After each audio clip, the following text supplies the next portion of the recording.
ಓಂ ಸಾಯಿರಾಮ್. ಶುಭೋದಯ ನನ್ನ ಮಗುವೆ. ಚಿಕ್ಕದಾಗಿರುವ ವಸ್ತುಗಳಿಗೆ ಬೆಲೆ ಇಲ್ಲವೆಂದು ಅರ್ಥವಲ್ಲ.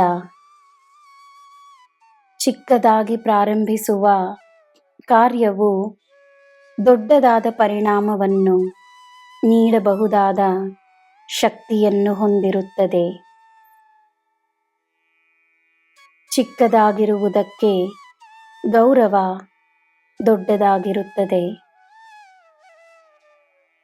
ನಿನ್ನ ಮಾತುಗಳು ಮುದ್ದಾಗಿರಲಿ.